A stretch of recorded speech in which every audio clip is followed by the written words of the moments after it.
Welcome to the South Africa 2020 scenarios. I'm your host, Lerato Mbele. Thank you very much for joining us. Like many developing countries, South Africa faces a myriad of opportunities and challenges, both internal and external. How it deals with these opportunities and challenges will define the future of the country for many generations to come. In this program, we'll be examining 4 different possible futures for South Africa over the next years till 2020. After the peaceful transition of 1994, South Africa celebrated its first decade of freedom as a stable and working democracy. There have been many successes over the last 10 years, including the consolidation of democracy, political stability, the deracialization of the political system, and progress towards eradicating the social legacy of apartheid. South Africa has seen macroeconomic stability and steady economic growth. Many steps have been taken towards eradicating the backlogs in social services and access to water, sanitation, electricity, housing, health, education, and communications. The macroeconomic stability and steady economic growth of South Africa has also been accompanied by the opening and diversification of the economy.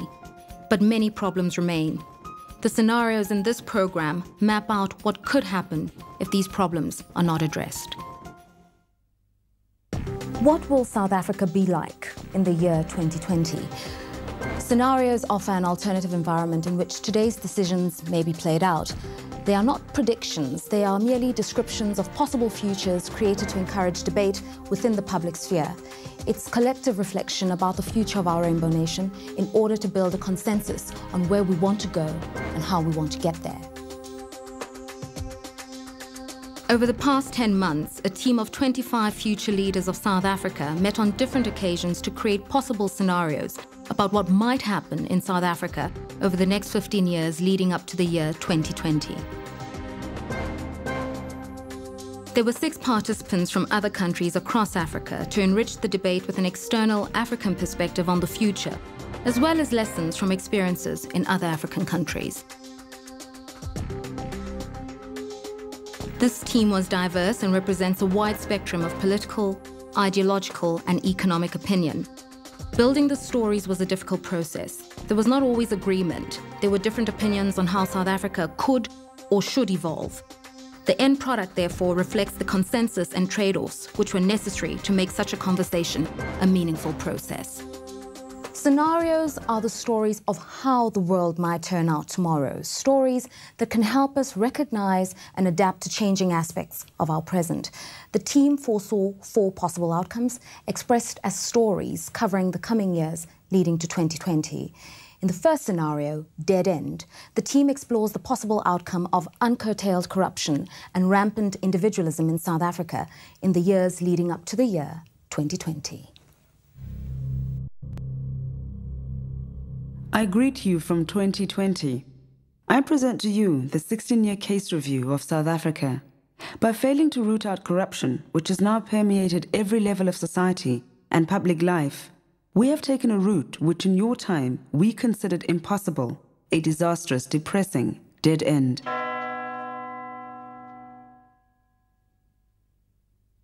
The emergence of a black elite in the late 90s and the turn of the century inspired a pursuit for individual wealth. The economy failed to shift to empower the majority. Black economic empowerment was viewed as a vehicle for getting rich quick. The economic elite roped in their political connections to legitimize their path to riches. Corruption steadily increased as backhanders became part of the business process. It didn't take long before those who held public office saw it as their right to a piece of the pie. With a culture of greed and corruption established at leadership level, the moral degeneration cascaded downwards, permeating the whole of society. To bribe a traffic officer or policeman became a way of life. A breakdown of law and order ensued. With diminished enforcement of the law, hijacking, rape, robbery, and murder escalated to drastic proportions. Focusing on self-enrichment instead of developing an inclusive economy resulted in 3/4 of the population being unemployed. Poverty and desperation further fueled crime as people were forced to fend for themselves. The lack of development and investment in rural areas has caused the flight from economically desperate areas. This has caused mass urbanization that has heavily strained city municipalities' management of infrastructure. Urban decay has been exacerbated by this influx. By now, the unmanaged HIV/AIDS crisis has long seen the collapse of the government ARV rollout. AIDS deaths have depleted the workforce in all sectors. In 2015, the number of orphan children results in South Africa having the greatest number of street kids in the world. Together with the state's kleptocracy came a diminished accountability. No one took responsibility for the breakdown in electricity, water, and social services. Poverty levels have brought about starvation for millions of people. There is no recourse to the law, and the government, to protect itself and its cronies, has turned to repression as a means of control. It continues to blame its inability to deliver on white capital. As we near 2020, our nation is by and large impoverished, our natural resources raped, our infrastructures dilapidated. Power failures and water shortages are commonplace. South Africa's role in Africa has diminished as the country became engulfed by endemic corruption and chaos. It is now 2020. The country has come to a dead end.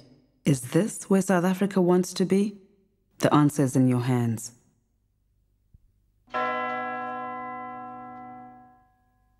I'm joined now in studio by Isabel Fry, a social policy researcher, and Michael Serfontein, a leadership consultant, who are both part of the team that created these scenarios. Michael, let's start with you. Corruption is a major concern in this scenario. Why is that?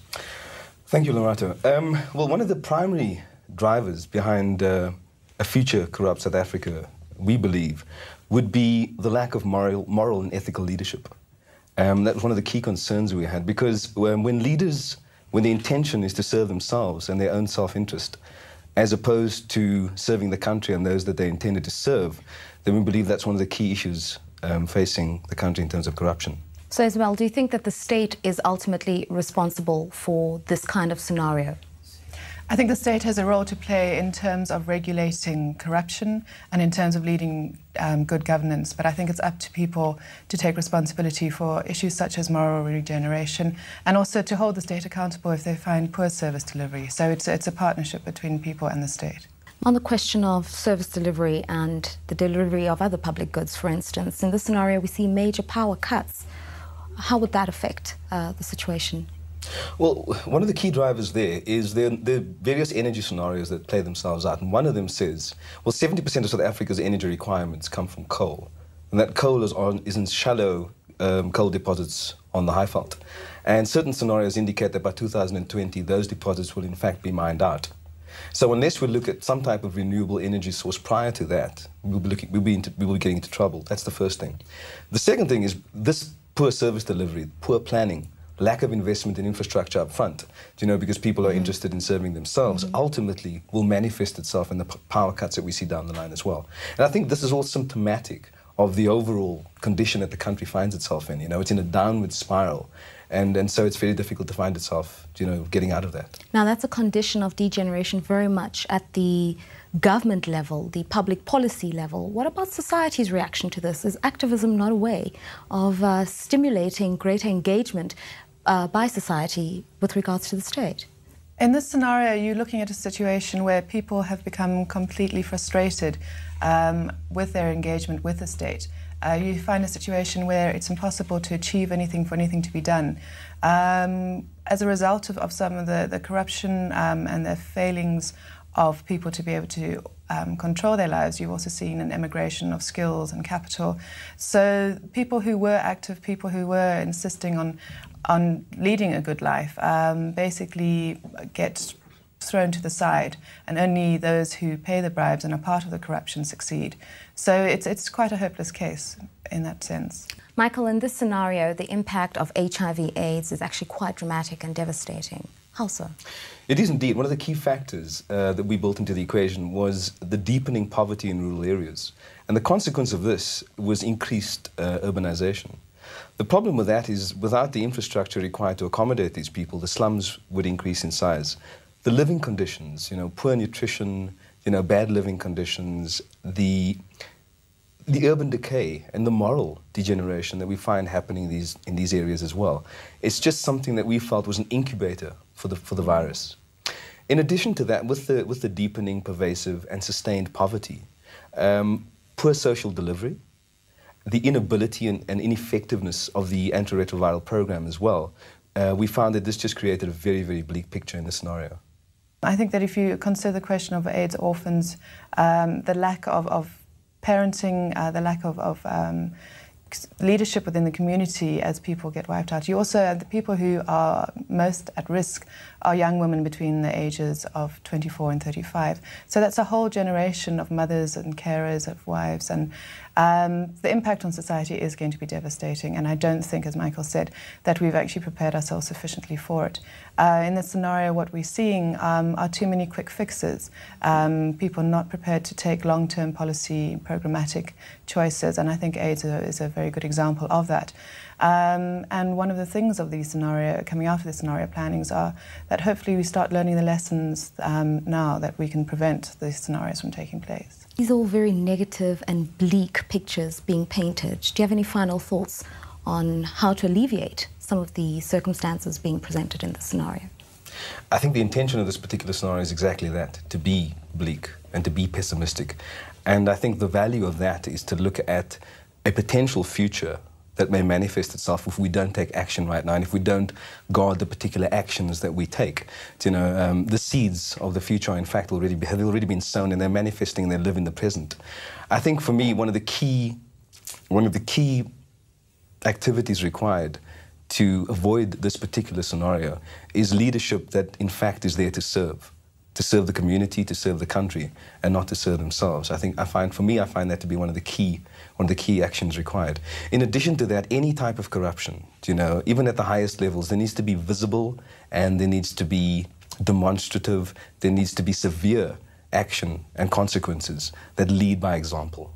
Isabel, your final thoughts? Michael talks about strong leadership. I think what we also need to acknowledge is strong communities and enabling communities to build themselves up. And so to take control over what happens to the country, when you see corruption, to prevent it, rather than bowing down to it. Proactive communities, responsive leadership. Thank you very much, Isabel Fry, Michael Serfontein, for your time. Thank you. Let's take a look at the second scenario, sharp right turn. Here the team explores the possible outcome for South Africa, pursuing initial rapid gains by focusing only on high economic growth in the years leading up to the year 2020. Greetings from the year 2020. By choosing to pursue economic growth above social development, over the past 16 years we have chosen the sharp right turn. A decade after coming to power, the government had successfully managed to reform the country's macroeconomic status. Inflation was brought under control. Interest rates were spurring the economy. The basic standard of living was edging upwards. The growth rate of 2 to 3%, however, was too low to have a meaningful impact on the high unemployment rate and continued poverty of the majority. The government embarked on a single-minded mission to improve the growth rate. Understanding that we had to become globally competitive, it did all it could to comply with global free market fundamentals. Labor laws were relaxed to create a two-tier labor market. Investment in research and development was increased. Government reduced the cost of doing business by providing incentives and lowering taxes in the hope of stimulating exports and foreign direct investment. South Africa's policy of sending out peace missions to the rest of Africa was rapidly followed by its business interests. Its aggressive drive secured huge markets in Africa, and South Africa soon came to be known as the Lion of the South. The pursuit of economic growth, however, came at a price. Funds were redirected from social investments into business. The unions were co-opted into business with share option schemes. Greater degrees of automation resulted in unemployment, which was not adequately compensated by extra jobs created by relaxed labor laws. The government set up elitist centers of excellence, which provided education for the few at the expense of the development of the majority. The criminal justice system was strengthened to clamp down on crime in order to make South Africa a safer place for investors, business, and tourists. By 2014, with little or no social support, poverty had reached levels never encountered before, and income inequality amongst the highest in the world. To alleviate poverty, the government handed out a basic income grant in the run-up to elections, but this was too little, too late. Voter apathy in the 2014 election saw the lowest voter turnout in the history of South Africa's democracy. Political parties with socialist and leftist leanings emerged to take on the battle for the people. In 2019, after 25 years in power, the ruling party has been defeated in the national election by a coalition of socialist and leftist-leaning parties who came to power elected on the promise that they would create jobs for all. Ironically, the same promise made by the ANC 16 years ago, in 2004. The society we have stems from our choices in the past. Does the sharp right turn with emphasis on economic growth produce the society we want? You stand at a point where you can influence this outcome.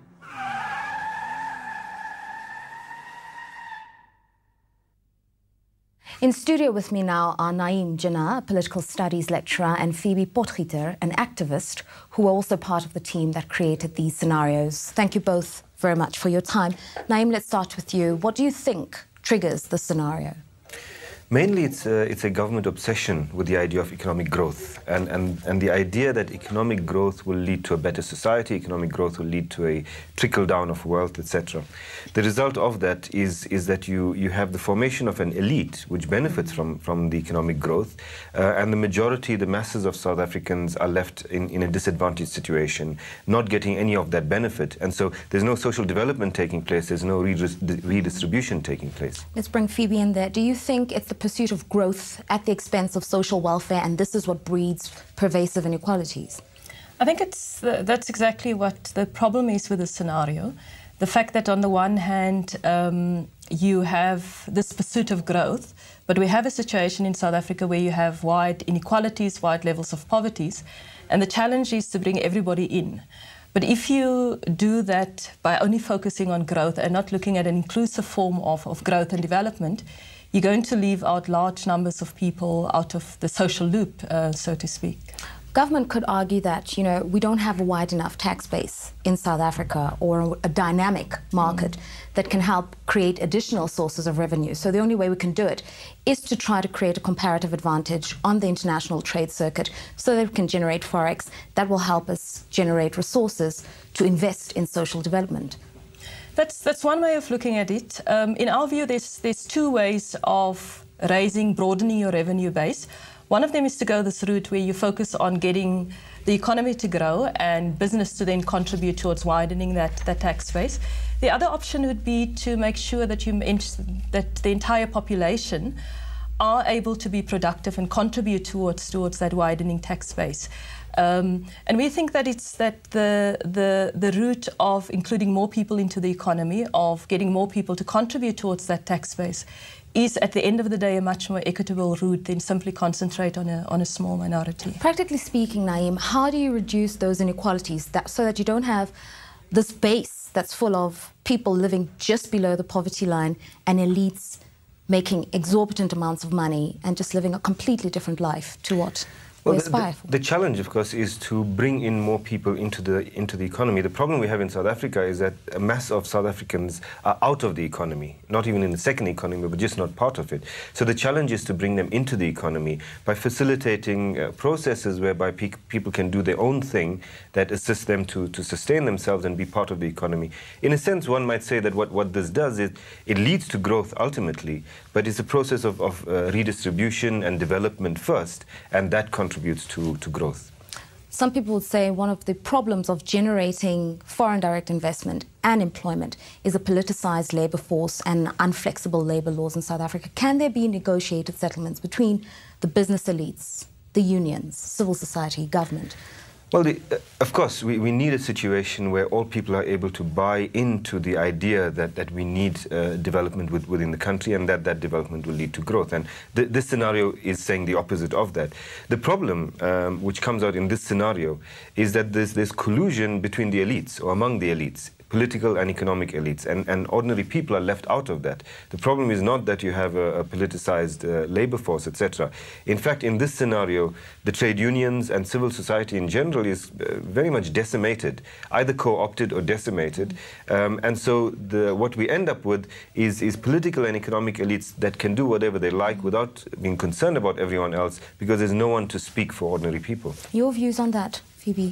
I think that one of the other elements of the scenario, apart from the high growth path, is also that in order to sustain this over time, you have to have a situation where you then begin to repress people, because you won't find a situation, especially in South Africa, with the high degree of mobilization of communities, of social organization.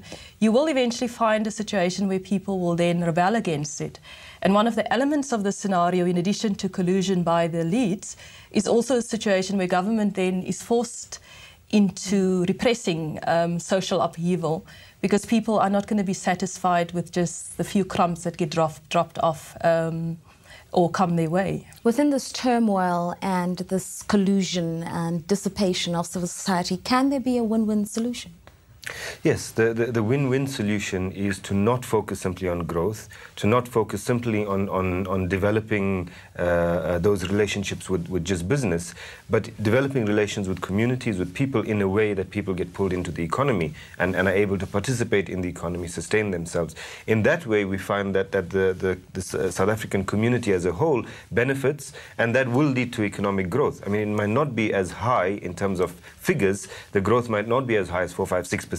As a situation where you just focus on growth, on privatization and those kinds of things, but you'll end up with a situation where everyone benefits. Dealing simply with the scenario, Phoebe, with this kind of situation that presents itself here, where would things end up then by 2020? Well, if you continue in a situation where you simply focus on one aspect of what should constitute a whole basket of measures to ensure development, you may find a situation where you actually haven't changed 30 years later, because that's what we're talking about, 2020, where you haven't changed the structure of our society. You'll still have high levels of unemployment and poverty. You may have a more deracialized business class, middle class, but essentially the majority of people will still be in a situation of poverty. And the better life that most people talked about at the beginning of our democracy will just be a dream of the past. You agree? I agree. Also that just two additional aspects to this. One is that you will find a situation where the South African state is going to need to flex its muscles more and more. Part of it has already started happening. South African business, for example, in a sense, sub-imperialist power in Africa. And by 2020, in terms of this kind of scenario, South Africa will be the lion of Africa. We even played around with the idea that South Africa might by then even invade Zimbabwe a few years before 2020, or whoever else, because it flexes its muscles in that kind of way. The same way in which the elites within the country flex their muscles against the rest of the population. But secondly, that we figure that there's only so much that people can take with this kind of a situation. That by 2020, in fact, we would most likely have a change of government, moving towards a more left-wing government that would be elected into power. Some provocative statements. I hope it stimulates debate. Thank you very much for your time. Thank you. Thank you. Let's take a look at the third scenario, slow puncture. In this scenario, the team explored the possible outcome for South Africa, choosing to beat the same path rather than adopting a bold vision to reduce inequalities in the years leading up to the year 2020. I greet you from 2020. Let us review the events and choices we have taken over the past 16 years. As the air of expectancy, so vibrant in the first decade of freedom, has gradually deflated like a slow puncture. By choosing a cautious path, we have failed to address the fundamental problems of our country.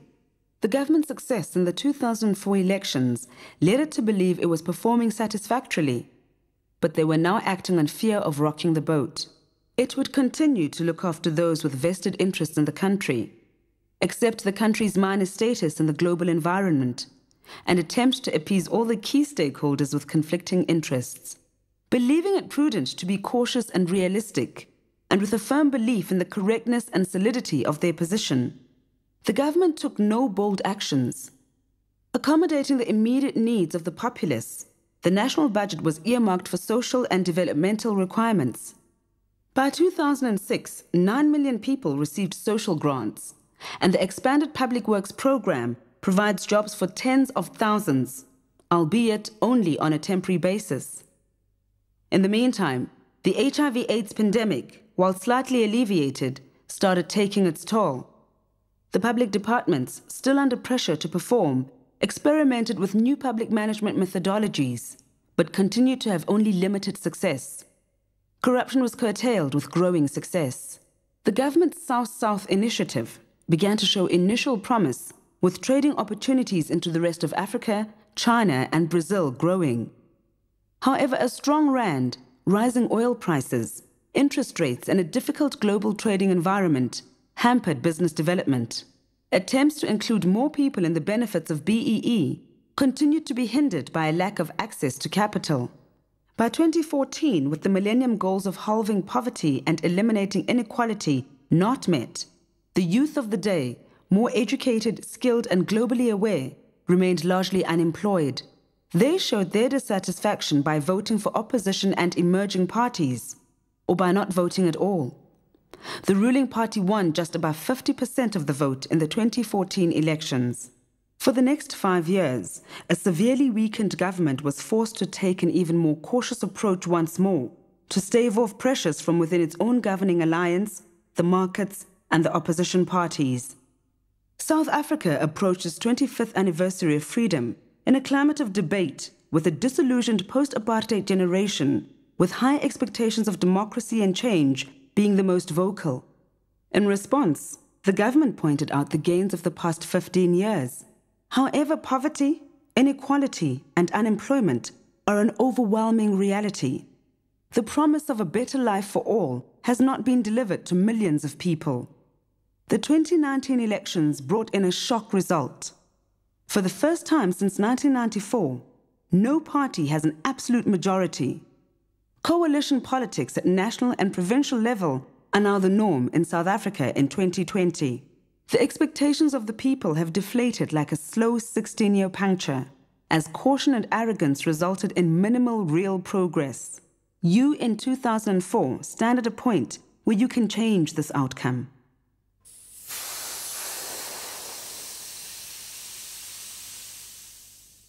Once again, I'm joined by members of the team that created the scenarios. We have Phoebe Potgieter, an activist, and Felleng Secha, a lawyer, who are both part of the team that created this particular scenario. In fact, ladies, thank you very much for your time. In this scenario, government is presented as not being bold, not being innovative. Is this necessarily a bad thing, given, Rome wasn't built in a day? In a mature democracy, not necessarily.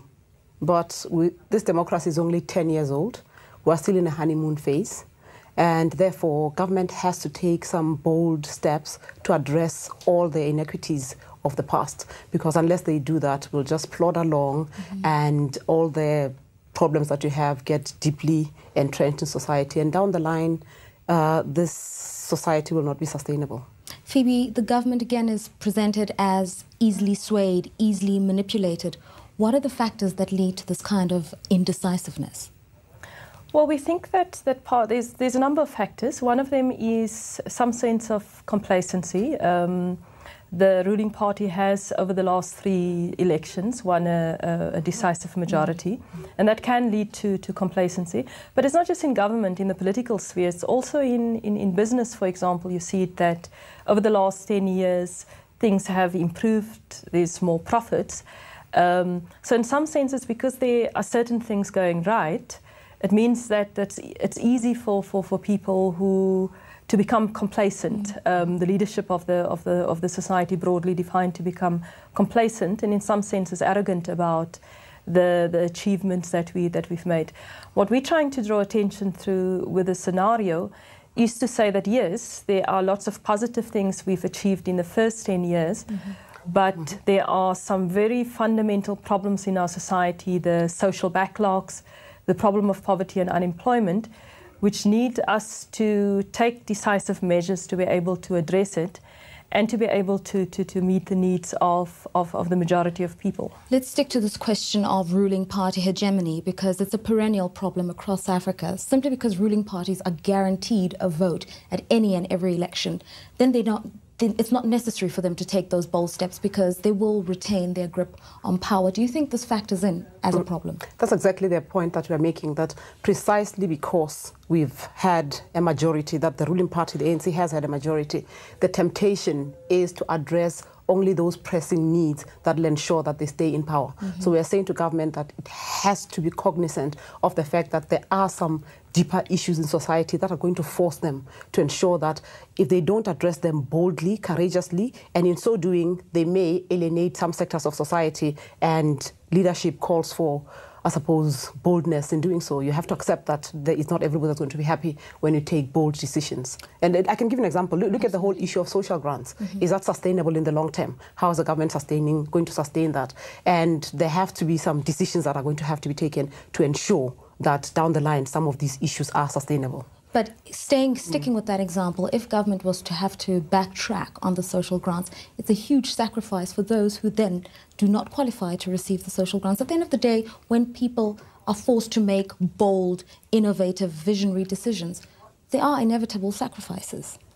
I think that's true, but if you're staying with the example of social grants, we're not saying that we should take away social grants, but what we should do is to agree as a country about a vision and a growth path that at the end of the day will ensure that less and less people become dependent on social welfare and social grants. Exactly. And one way of doing that is to ensure that you draw more people into the economy. We often see the attitude that, oh, well, we're in a globalized world, which means that you're not necessarily going to draw everybody into the economy, etc., etc. And what we wanted to challenge through the scenario is to just that it's not going to be good enough in 10 years' time or in 20 years' time to just stick with conventional wisdom and just plod along. Some of the indicators of the last 10 years, we said there's lots of positives, but at the same time we've had an average of 2.3% growth. That's simply not enough to lift the country out of the poverty that we're looking at. Every year, if you talk about the unemployment problem, about 500,000 young people enter the labour market, and a very small proportion of them find jobs. If this situation continue into the next 10-20 years, you may find a situation where you have an entire generation that have never worked before. So those kind of things that, unless they're arrested now, are going to present us with serious problems into the future. You refer to self-reliance at a societal level. What about bold leadership at the civil society, societal level? But that's what we're talking about. We're not just talking about leadership at the level of government. We're talking about leadership at the level of business, civil society, in government, and just across the board. Society has to take bold, decisive decisions. As I said, if government takes hard decisions, there's going to be a lot of people that are unhappy. And the government has to contend with that it's not going to be able to please everybody. And if sometimes when they take decisions, they should forget about attaining majority in the next elections, they should think about what is right for the country. And I believe that in so doing, they will find that the majority comes naturally. One of the recurring themes in all of these scenarios is the potential to create partnerships between government, society, and business. Can we create viable partnerships, bold visionary leadership at these different tiers, and ensure that there's a win-win for everybody with very little sacrifice? One of the things that we think that contributes towards indecisive leadership, but also pulls society apart, is the lack of a common vision. If as a society we're not sure this is where we're going to, and that the direction that we're going to as a society will mean a better life for everybody, then you may find a situation where people will then, based on their specific interests, so we may be a ratepayers association, and what we want to do is to protect our community against crime, so we put up boom gates and hire private security, etc., etc. And in that way, what you're doing is, in the absence of the vision, you fragment society instead of bringing together the different energies in society. So the building of partnership is certainly an important antidote to indecisive leadership towards a situation where you then just plod along and just hope that things will work out. You agree with this common vision? Absolutely. And you see, just what this scenario says, following on what Fubi says, is that we shouldn't just plod along as society and accept that, well, it's working now, so government really has got a 70% majority and they've got an endorsement from the people, so it's working, so let's not try to fix it. Yeah, and that's what we are saying. We're saying don't fall into the if it ain't broken, don't try to fix it mode. Start taking tough decisions now that'll ensure that the success continues into the future. For somebody out there watching and they say, what constitutes this dynamic leadership at all sectors, at all levels, what would you say? I gave the example of social grants. You know, at some point, the government has to take a decision that this dependence on social grants by society has to come to an end. And they have to take decisions that are going to ensure that we make our population economically mobile, that you make sure that people don't just decide that, okay, because I can't get a job, therefore I'll rely on government. They have to take decisions that make sure that people, they may not be popular decisions. They have to find a way. I'm not sure what mechanism we can find, but we have to sit down and decide that we have to discourage dependence on social grants. That's just one issue. For example, there's many other issues that we can think of where that are going to be unpopular. I'm even talking about these issues that are going to that are going to make the government unpopular. That like are going to force them. The HIV/AIDS issue. The HIV/AIDS issue. They have to take decisions that are unpopular, but that are in the long-term interest of the country. One other example would be, say, something that is referred to in the scenario, this question about the fact that we have so many people. We have a very high-class first world financial sector, yet you have people who are adults, who may or may not be working, who have never had a bank account. Now, forcing the banking sector and the financial sector to extend services to the what is called the unbankable may not be very popular and may not make government popular, but at the end of the day, making sure that you draw people into the mainstream is in the long-term interest of the country. Now, in a situation where you have indecisive leadership, you will think twice. You'll say, okay, yeah, on the one hand, there's people who don't have access to the banking sector. On the other hand, there's the financial sector as first class. And you may then want to sort of stand in the middle and try and please both sides.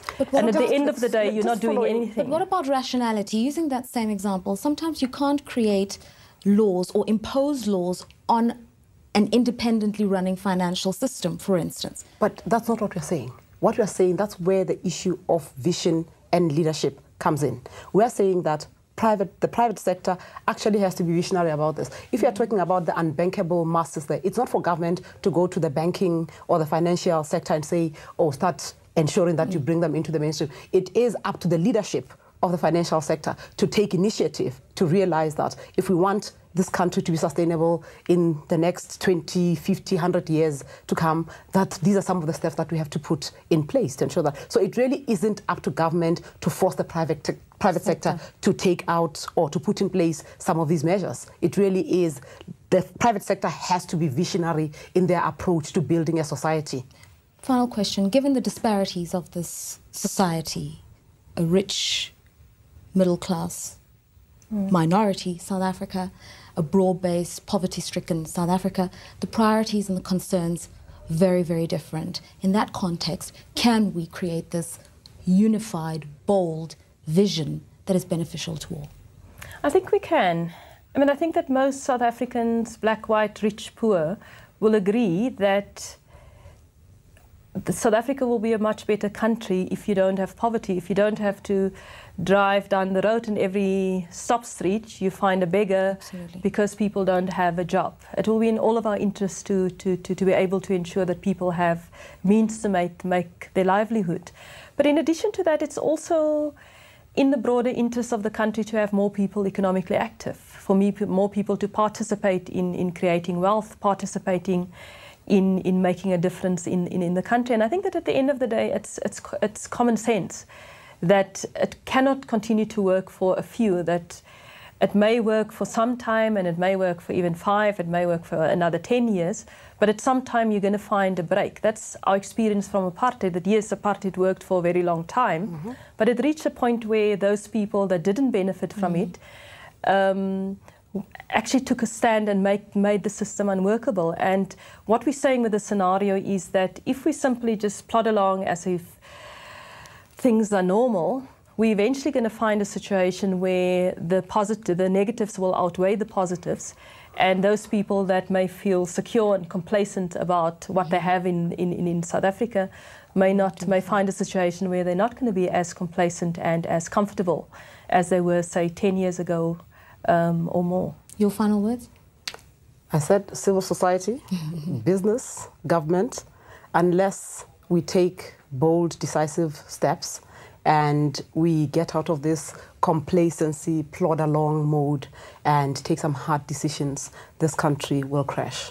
All South Africans have to be risk takers. They have to be risk takers. Ladies, thank you very much for your time. Thanks. In the fourth and final scenario, all aboard the dual carriageway, the team examined the possible outcome of South Africa adopting and implementing a fundamental shift in its approach to growth and development.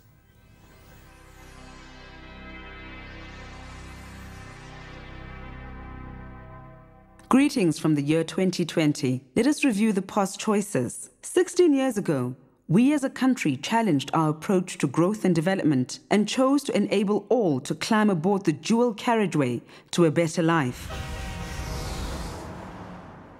Not long after 2004, having just celebrated our first decade as a democracy, the protesting masses reminded the government that we were still an economically divided nation. Poverty, unemployment, the HIV/AIDS pandemic, slow land reform, poor healthcare and welfare were the order of the day. Our leaders took the initiative to change their approach to growth and development. Our people having insufficient skills to be drawn into the formal economy, the informal or secondary economy could no longer be neglected. The values of society had to be redefined, and the leaders reinforced the values of Ubuntu, self-reliance, collaboration, partnering, sustainability, and sacrifice. Instead of being an economy for survival, the secondary economy was intervened upon to ensure it could generate sustainable livelihoods for the 22-odd million people that lived in poverty. Collaboration and partnering between the public, private, and labor sectors brought about many positive developments. Self-sustainability was brought about by empowering local government, small-medium enterprises and the community with private sector cooperation to help build local infrastructures and develop the skills and resources required. Combined efforts between communities and police to root out crime ensured safety and protection against violence. Land reform permitted small-scale community agriculture, and together with larger-scale agricultural projects, helped provide food security. Indigenous knowledge and biodiversity was harnessed to create employment through small manufacturing and beneficiation businesses. Alternative energy and a variety of low-technology projects were initiated within communities to enable self-sustainability, while relevant education focused on addressing the needs of the country. HIV and AIDS was destigmatized through active campaigns led by local and national leaders. Effective prevention and treatment programs were enabled by the successful rollout of antiretroviral drugs that were underpinned by community-driven home-based care. At the same time, the primary economy was strengthened by concentrating on lucrative sectors such as tourism, ICT, manufacturing, and beneficiation in the mineral and agro-processing sectors. Investment in research and development was also part of the economic growth strategy. No longer the domain of the few, the primary economy was made more inclusive. Broad-based Black economic empowerment now included small-medium enterprises and women who received the business support required to establish themselves. Eventually, young Black entrepreneurs were breaking into new sectors and leading community developments. By 2015, we had succeeded in reducing poverty to 15%. To live in a township now is not to live in poverty, deprivation, and shame.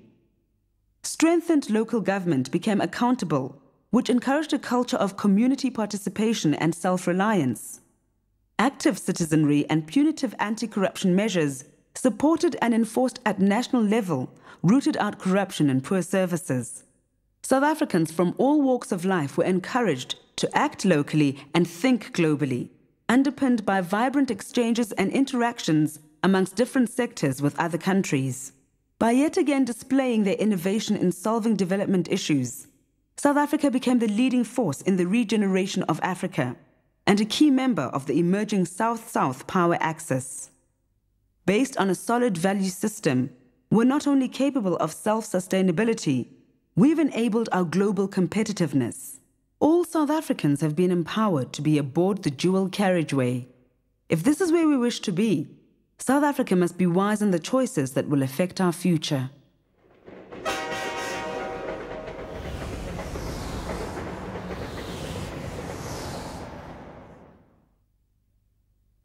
I'm now joined by Opa Budibe, a trade unionist, and Sakumzi Zamqaga, an economist, who were both part of the team that created these scenarios. Gentlemen, thank you both very much for your time. Opa, it's an optimistic scenario. What are the factors that led to the creation of this scenario? First, there's a recognition that the growth has to be inclusive and that success will not be measured just in terms of the quantitative growth that we see in the GDP, but also in the quality of life.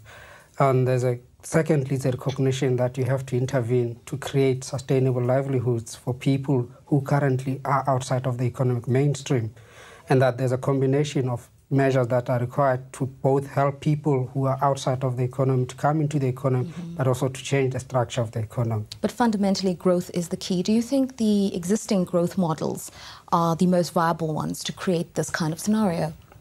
Well, there are seeds in the current growth model to achieve the kind of development we're talking about, but the main issue, as Opa says, is where the focus is. How do you measure growth and development? And we say the shift has to move from just numbers to say you have grown by 5%, to say what that growth entailed, how much poverty did you reduce, how much employment did you create, and other factors which contribute to sustainable livelihoods in the economy. Some of the things you're saying go back to issues raised in earlier scenarios about the need for there being public-private partnerships in the management of public goods. Is this a way to go? Yes, certainly it is. The government, we say, especially local government, should play an active role in promoting or creating an environment that promotes economic growth in the form of giving grants in certain occasions or allowing through regulation the creation of certain things to allow there to be innovation in local government levels. But it's not only the state that's going to account for much of the growth. The growth is going to come out of people being active themselves. But for this to happen, as we say, the state ought to be taking a leading role in it. But private partnership should also supplement the kinds of initiatives we're talking of. As a unionist, do you think that those public-private partnerships can yield results that are beneficial on all sides? Certainly, but they also have to be complemented by an active role of civil society, an active role of communities, either in ward committees, in the school governing bodies, so that it's just not business and government. They must be supplemented by those overall partnerships. So what you're looking at is an excess of partnerships at various levels between government and business, between government, business and labor and communities. And therefore, if supplemented by such partnerships, they'll be very inclusive and they'll have legitimacy. What is it about the leadership style of government in this scenario that makes things tick? Whilst government understands that it has to provide leadership, it also understands that it has to foster partnerships. And it's not the kind of partnerships where, like a pig and a chicken, if they have to make bacon, one must make the total sacrifice and the other one makes a partial sacrifice. So this is a symbiotic relationship that understands that on the one hand, government must provide the leadership and the stimulus to ensure that these partnerships are formed. But on the other level, it's about a listening government, a responsive government, and an accountable government. Saki, do you think that's true? You could have business saying, it seems like we're making the total sacrifice because government just doesn't have the revenue. Well, that is not fair. Government, in many senses, is one of the bigger spenders in the economy. The private sector plays a huge role in providing employment and all the other things, but without government regulation or without government providing a necessary environment to make business flourish, you would not have a thriving business. But even in this, we're not saying the government must then replace the private sector or take over what is the role of the private sector, but we're saying it provides the environment, it gives the necessary resources, but the private sector has to change in its current form, that the economic concentration you see where certain sectors are dominated by certain businesses changes, where small business flourishes, new sectors in the economy flourish, that we no longer depend on certain primary sectors, your resources, and manufacturing only dominated by certain sectors, that you have a broad range of sectors which contribute to economic growth. You've raised the pillar of civil society and the need for society also to be a partner in creating a viable South Africa. What is it about the political culture that can be injected to create greater activity and activism, as it were, by civil society? It's one of tolerance. It's one of being patient, and also understand that democracy, for it to be deep, you have to consult as widely as possible. It may seem like you're wasting time, but at the end of the day, the buy-in is much more wider, and the programs you then implement are more legitimate and have a wider support.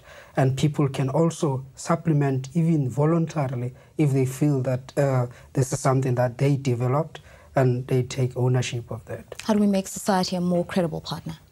Well, to add on, before I answer directly your question, to add a little bit on what Oba was saying, one of the things which is key to this scenario, as we say, is a change of thinking in how you measure growth and what growth and development means to us. So civil society is a very key factor to that, because it's not, if it's only government which has a different thinking of what growth is, you are then going to have a very impatient civil society which says to government, you are not delivering, because government is not, or the measure of delivery is no longer the big buildings, as we saw in the other scenario where we pursue very high growth, we want high technology, we want bigger this, bigger that. In this scenario, it may be less, but this less is shared more equitably among a broad range of people. So if you're going to push that kind of line, you certainly need a lot of people involved in that. Beyond policy, beyond partnerships, what are the other considerations for creating this scenario? I think it's a recognition that there's quite a lot of productivity that is lying fallow at the moment, and that you don't always have to provide market solutions in a sense of saying willing buyer, willing seller, but you can, for a moment, disengage from those type of approaches and actually give people opportunity to raise their own food. And when they create a surplus, they can then participate in the market. But the first instance is about helping people meet their immediate needs. Would you like to add to that? Well, not much, but as we say, most of this rests on that. But it's not only, this scenario is not only saying that the focus is on making people meet their basic needs. We also say that the other part of the economy, if we're talking about this dualism, also needs to grow, because you've got to finance this growth of this other sector, the informal sector, by having money somewhere. So the first economy, or as how it is referred currently, has to grow as well. But the other sector grows through being financed by the already existing structures in the economy to make it more diverse. So diversity is one of the things that's very important. We talk of low technologies and certain things that you may not come up with the best technologies in the world, but they will be best in the sense that they will be making lives of people much easier. And we already have small projects which could be expanded on in the energy sector, in small technologies that people use either to manufacture things. Revising value system, what would lead to this change in values, Oba? It's a recognition that at the current rate, what you see is that the divide between the rich and the poor is growing, and which means that one of the basic values of our constitution about a caring society is not really being realized. And as a result, that you need, as much as you create prosperity for half of the population, you also need to create a life for those who are already outside of the economy. And therefore, there's a sense of solidarity. So a sense of solidarity in the form that those who accumulate and are prosperous actually contribute and allow that the government actually also take from them some part, which they then get reinvested in the other part of society. So basically it's a shift towards a more caring, solidaristic society. You talk about those who are in the formal economy. What about the argument that a lot of people are actually being absorbed in the secondary, informal, unenumerated sector? How do you create that linkage between the two? Well, Lerato, as we said, there are already in some sectors seeds on how that could happen. There's a talk, for example, in the banking sector of banking the unbankable, because there are issues of collateral in giving people loans. There are issues of wanting this and that for you to have a bank account. So banks are realizing that there is an economic activity which is taking place elsewhere and that we need to reach out to those people. So those are some of the small initiatives which are going to take place. And we say that sector has to be formalized because there's a lot of money flowing around there in burial societies, in stokvels, because those people work either in the formal sector and give money to those people in the informal sector, or they themselves create some economic activity. It's a way of trying to formalize that and get those people sort of structured. We assume that there's a dynamism within the informal sector, but what about the perennial issue where in Africa, the state is seen as the main employer, the main generator of capital? How do we change public perceptions about the role of the state in creating this kind of inclusive society? No, as you say, that has to change, that perception. There's also an African saying, a very old one, which says, no matter how hot the water from your river, you will still cook your rice. So there's no substitute for hard work in this scenario. Everyone has to work and work very hard. And as we said, some of the results may not be as glamorous as they would have been in the sharp right, short left scenario, but more people would benefit from it. So certainly there is a lot of hard work which is expected of people. And as we said, the state will play a leading role, but it's not the only partner. Actually, if anyone has to play more of a role, is civil society, business, trade unions, and other sectors. Because if, as we said earlier, if the expectations of people are very high on what should be delivered, then you're going to have a very impatient society, which may have expectations that may not be met in the short to medium term. With high rates of unemployment, low skills development, are people really ready to cook their own rice? Well, there are certain networks that are existing at the moment. Why is this society not imploding? It is because of those family networks, some of them visible, some of them less visible. And as like is saying that already there's economic activity, people are supporting each other, and people, when given an opportunity and the means to do, to